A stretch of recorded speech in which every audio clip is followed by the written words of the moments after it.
यहाँ पर सर्वप्रथम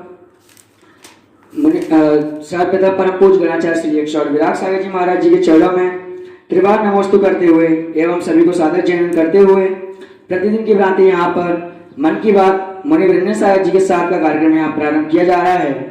कार्यक्रम को प्रारंभ करने से पहले यहाँ पर मुनि श्री के चरणों में त्रिकाल नमोस्तु करते हुए कि हे स्वामी नमोस्तु नमोस्तु नमोस्तु। इस कार्यक्रम के पुण्यार्जक परिवार हैं श्रीमती माधुरी जैन, डॉक्टर विमल जैन प्रतिष्ठाचार्य, श्रीमती शिवा जैन, श्री अंकित जैन, कुमारी अपूर्वा जैन, समस्त परिवार गुड़ा वाले जयपुर राजस्थान ने यह सौभाग्य प्राप्त किया है।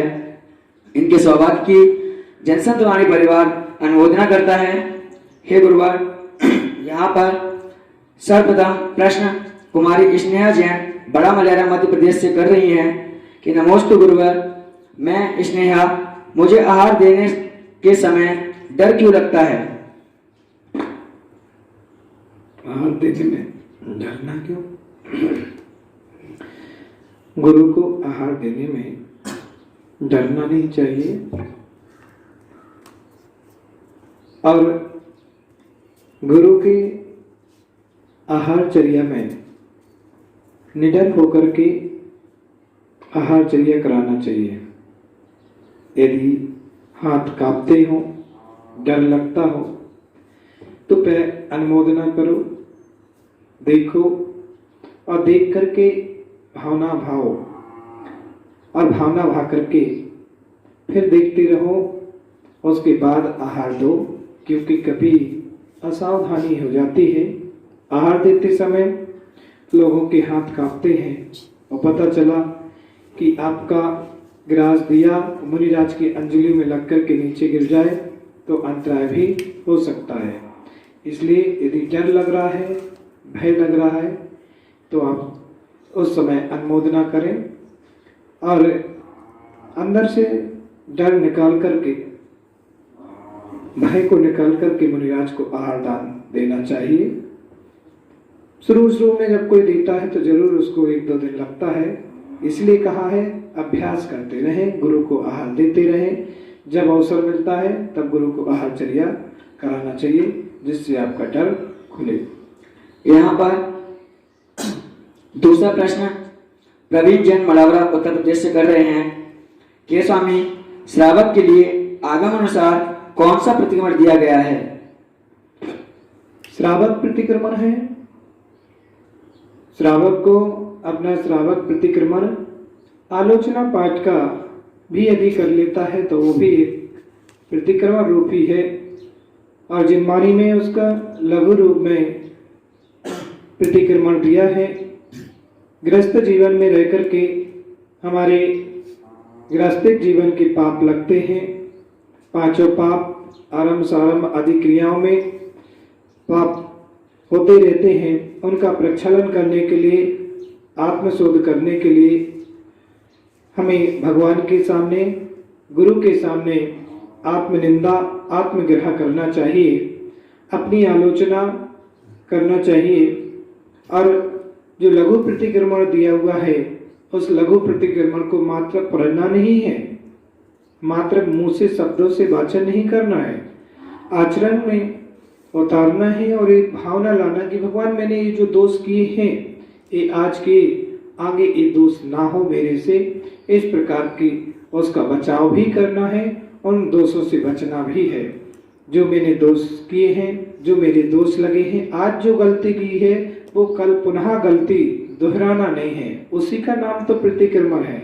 और यहाँ पर गलती पे गलती करते जाए और वहाँ क्षमा मांगते रहे, इसका नाम प्रतिक्रमण नहीं है।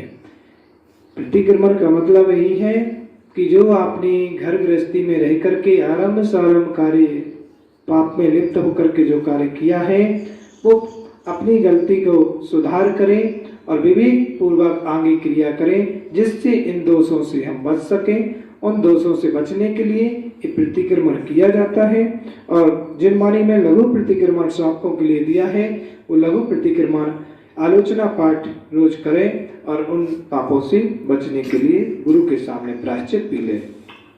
इसके बाद यहाँ पर अंशुमन जैन कलकत्ता पश्चिम बंगाल से अपना प्रश्न पूछ रहे हैं गुरुवर, मैं प्रतिदिन अभिषेक पूजन करता हूँ, सब धर्म का कार्य करता हूँ, लेकिन मेरी दुकान क्यों नहीं चलती? इसका क्या कारण है? कहाँ कमी है? बताइए गुरुवर। पूजा अभिषेक इसलिए नहीं की जाती है कि आपकी दुकान चले। इस भावना से यदि आप कर रहे हैं तो वो आपका मंदिर जाना पुण्य रूप नहीं है। ये सब कार्य जो है भगवान के दर्शन करने जाना, उसका मतलब है कि हे भगवान, मैं आप जैसे गुणों को प्राप्त कर सकूं, आप जैसे गुण हमारे अंदर आ जाए, मैं स्वयं पूज्य बन जाऊं। इसलिए पूजन करने के लिए जा रहे हैं।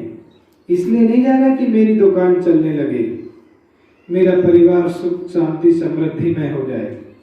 जब एक किसान खेती करता है तो वो किसान गेहूं को बोता है तो एक भगवान से प्रार्थना नहीं करता कि भगवान मुझे भूसा की प्राप्ति हो।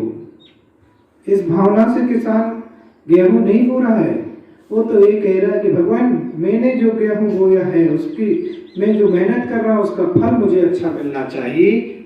और फसल समय आता है, सीजन आता है, जब फसल आती है तो उसको भूसा भी साथ में मिलता है, गेहूं भी मिलता है।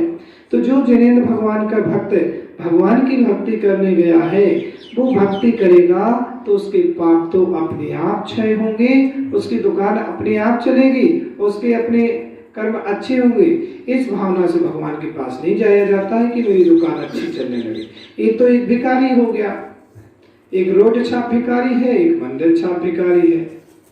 भिखारी तो भिखारी है, चाहे वो रोड पर बैठ करके मांगे अल्लाह के नाम पर दे दो, और एक मंदिर में जाकर के मांग रहा भगवान मेरी दुकान अच्छी चलने लगे। तो एक तो मांगना नहीं होता है। मांगने से पुण्य और कम हो जाता है।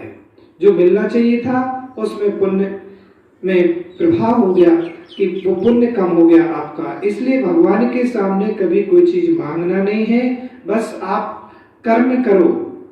एक गीता में भी ऐसा कहा है, श्री कृष्ण कहते हैं कर्म करो, कर्म फल की इच्छा मत करो। आगम सिद्धांत भी ये कहता है कर्म अपना करते जाइए, कर्म फल की। आप अच्छा कर्म करेंगे, भगवान की पूजा करेंगे, अच्छे मन से अपने अच्छे विचारों से भगवान की भक्ति करेंगे तो निश्चित आपका पुण्य सातिशय होगा। और पुण्य होगा तो आपके सब बिगड़े कार्य अच्छे बनेंगे और उन जो बाधाएं उत्पन्न हो रही हैं, जो साता कर्म उदय आ रहा है वो साता में परिवर्तित होगा। असाता को साता में बदलने के लिए ये सब कार्य किए जाते हैं। भगवान की भक्ति में चाह नहीं करना, इच्छा नहीं करना है कि ये मिल जाए, वो अपने आप मिलेगा। आप अच्छे मन से करते जाइए। देर है, कहा ये सुक्ति है कि देर है लेकिन अंधेर नहीं है। आपको लगता है कि मैं कर रहा हूं तो मुझे कुछ नहीं मिल रहा है, ऐसा नहीं है कि आपका किया हुआ आपको फल जरूर मिलता है, थोड़ा समय लगता है क्योंकि पूर्व का इतना तीव्र असाता कर्म का उदय है। उस असाता कर्म में अभी साता कर्म दिख नहीं पा रहा है, वो समय आए जरूर आएगा। अच्छे दिन भी यदि सूर्य उदय हुआ है तो अस्त भी होता है, अस्त हुआ है तो उदय भी होगा, जरूर होगा। आज नहीं तो कल होगा, लेकिन होगा जरूर। थोड़ा अभी तीव्र अंतराय कर्म का उदय चल रहा है, तीव्र असाता कर्म का उदय चल रहा है और वही असाता कर्म आपको विघ्न डाल रहा है।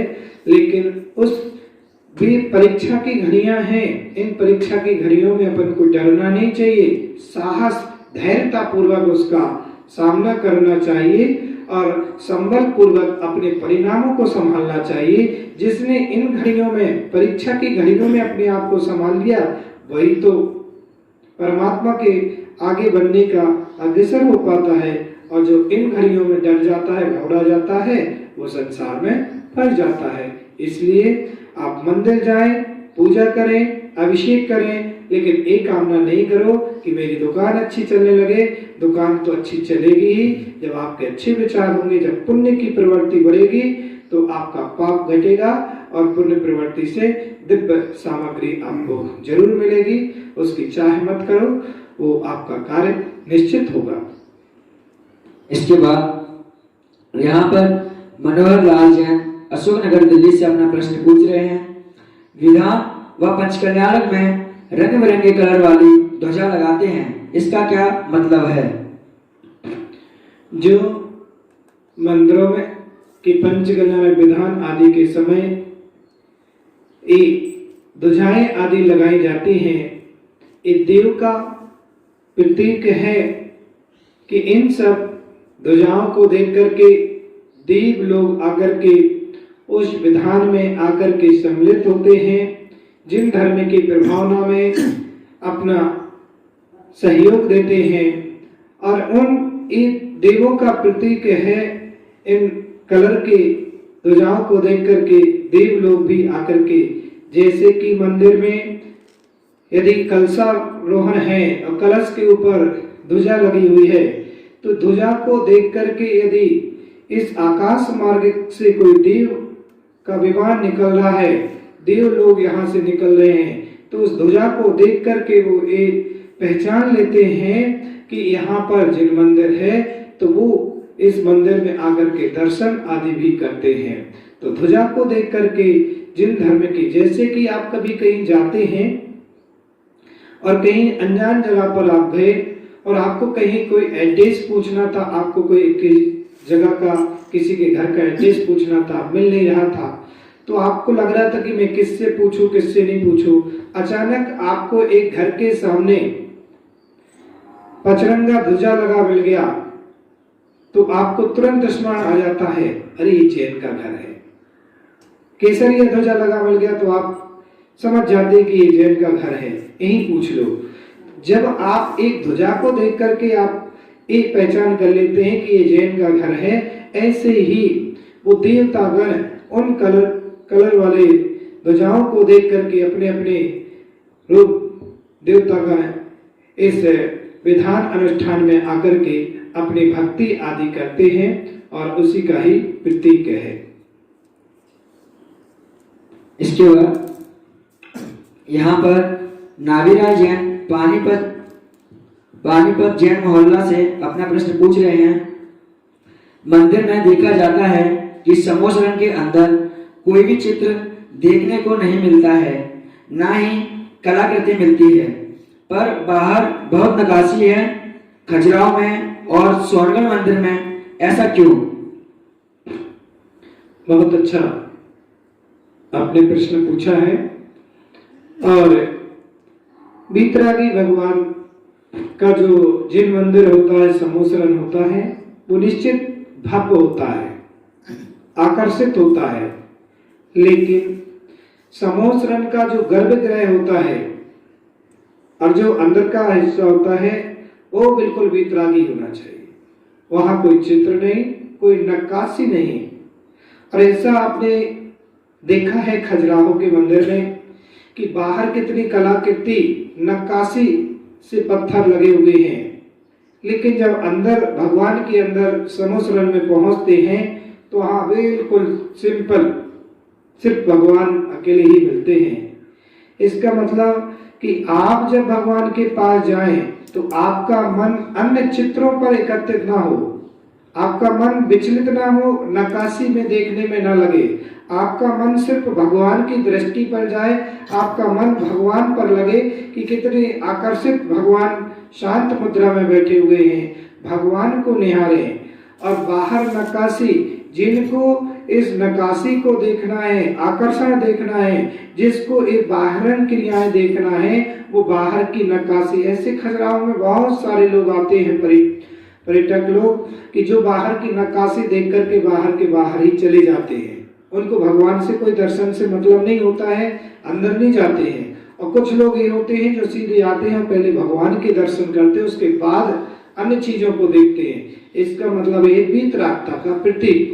जब हमारे अंदर वीतरागता का भाव है तो सिर्फ वीतरागता ही दिखना चाहिए, भगवान दिखना चाहिए। बाहर के आकर्षण में आप ना फंसे, बाहर की चीजों में आपका मन ना उलझ जाए। इसलिए इस समोसरण का जो अंदर का गर्भगृह है वो बिल्कुल वीतरागी रूप में ही है, जिसमें आपका मन चलायमान ना हो, चंचल ना हो, आपका मन एक भगवान के ऊपर आकर्षित हो, भगवान के गुणों पर आकर्षित हो, कि भगवान के गुणों पर आपका मन जाए कि कैसे भगवान की जो मुद्रा है, भगवान की कैसे मनोवृत्ति है, उस पर अपना मनोविचार जाना चाहिए, मनोभाव जाना चाहिए। ऐसा देखा जाता है आजकल जो सोनगढ़ के जैन मंदिर भी बनाए जाते हैं, अब वो लोग बनाते हैं तो ऐसे ही अंदर पूरा बिल्कुल साफ शुद्ध, अंदर कोई चित्र नहीं, कोई कांच का कार्य नहीं, कोई नक्काशी नहीं, सिर्फ वीतराग भगवान की सफेद पाषाण की प्रतिमा, आपका मन डायरेक्ट वहां पर भगवान की ओर आकर्षित हो।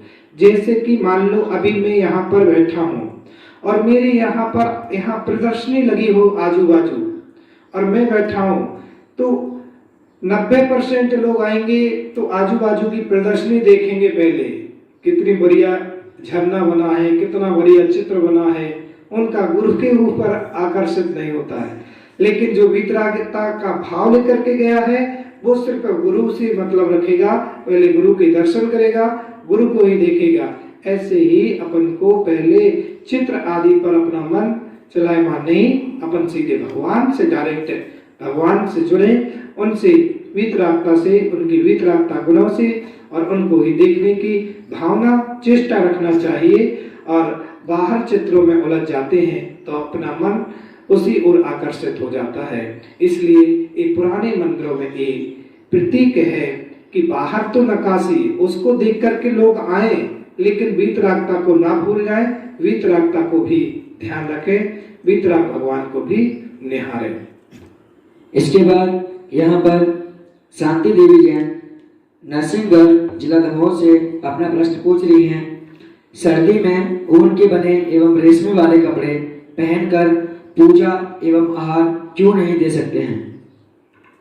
देखिए, जो ऊन से बने हुए वस्त्र हैं, ऊन भेड़ की जो बाल होते हैं उनके बने होते हैं, ऊंट आदि के बालों के, और एक अशुद्ध होते हैं। इसलिए गुरु को आहार देते समय, भगवान की पूजा करते समय ऊन से बने हुए वस्त्र, स्वेटर आदि पहन करके पूजा नहीं की जाती है, गुरु को आहार नहीं दिए जाते हैं।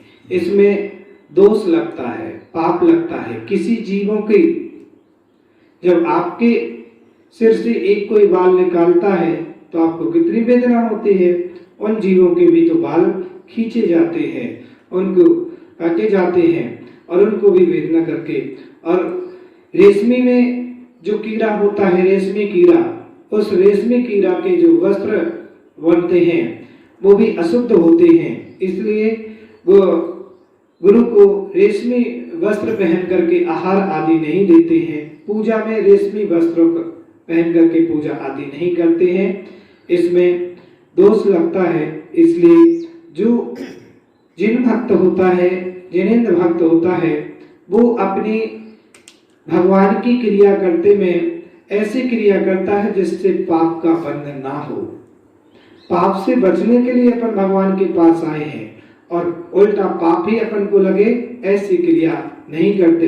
इसलिए जो इस प्रकार की यदि कोई अशुद्ध वस्त्र, अशुद्ध क्रियाएं वाले हैं, जैसे जुराब आदि है, जुराब पहन करके मंदिर में नहीं जाते क्योंकि वो पैरों में जूते में रहते हैं, और वही जुराब पहन करके मंदिर में जाते हैं तो उसमें भी अपन को दोष लगता है।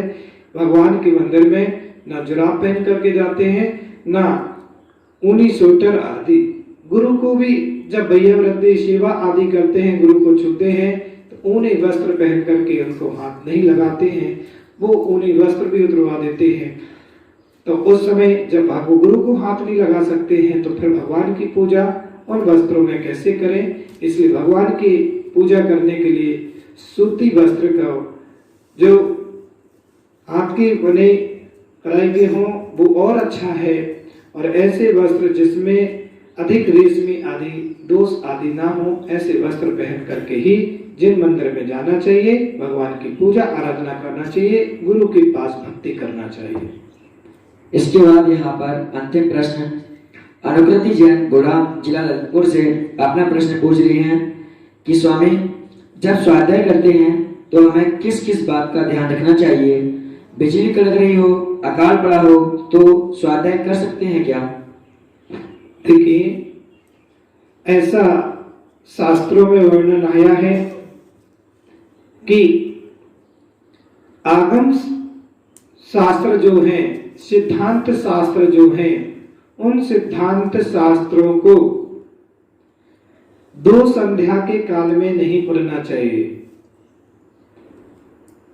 संध्या काल में, मध्यम काल की वेला में, ब्रह्म मुहूर्त की सुबह की वेला में इन शास्त्रों का आगम शास्त्रों का स्वाध्याय नहीं किया जाता है। बिजली तड़क रही है, जोरदार बारिश हो रही है, ओलावृष्टि हो रही है, यदि कहीं तूफान आ रहा है, ऐसे समय में भी स्वाध्याय का निषेध किया है।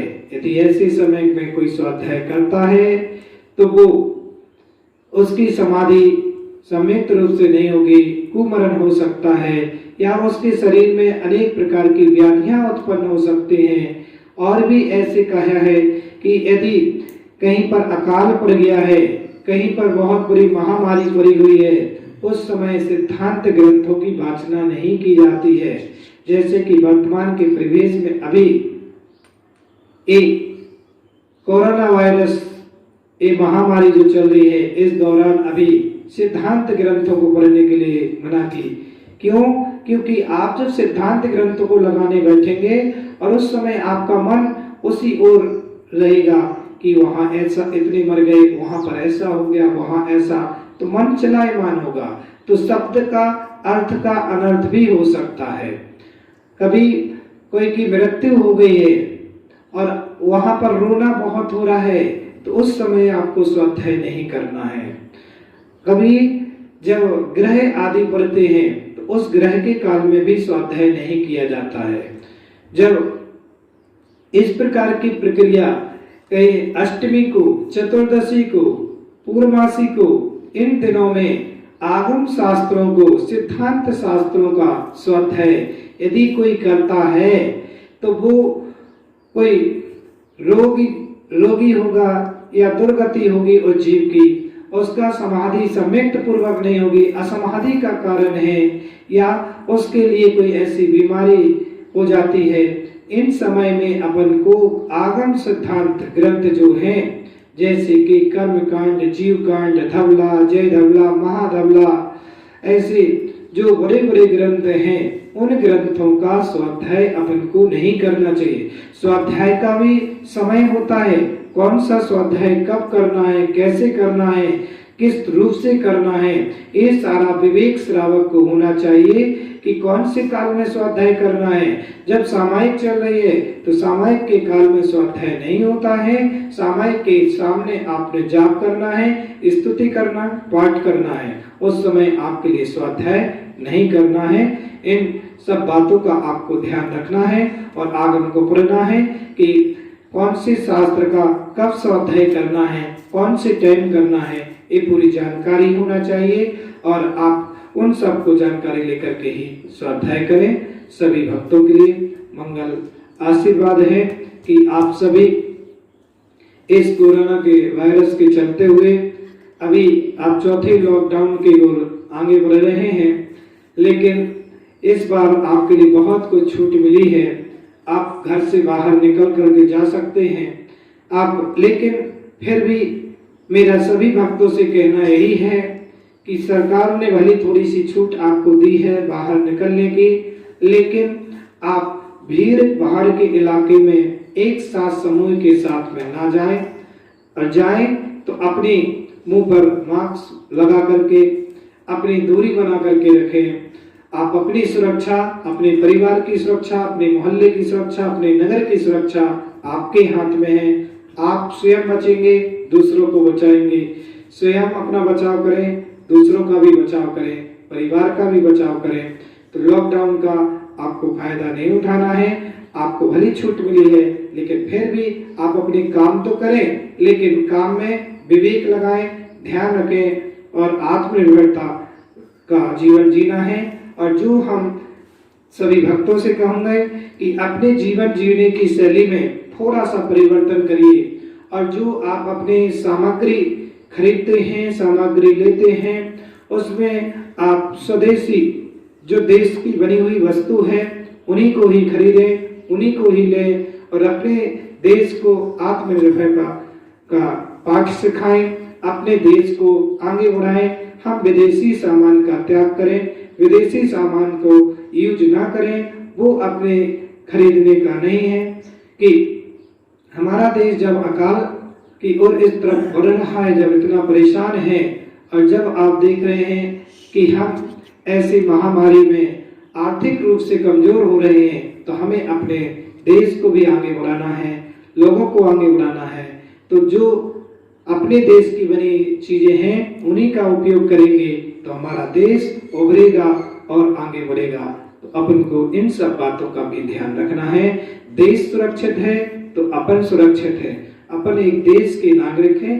देश के हित के बारे में, देश के हित के लिए अच्छा चिंतन, अच्छा विचार करना चाहिए, मंथन करना चाहिए और अपन को उसी देश के लिए आगे बढ़ाना चाहिए। सभी भक्तों के लिए यही मेरा मंगल आशीर्वाद है कि आप सभी लोग अच्छे विवेक से कार्य करें और गुरु की बातों को अपने जीवन में ग्रहण करें। जय बोले शांतिनाथ भगवान की।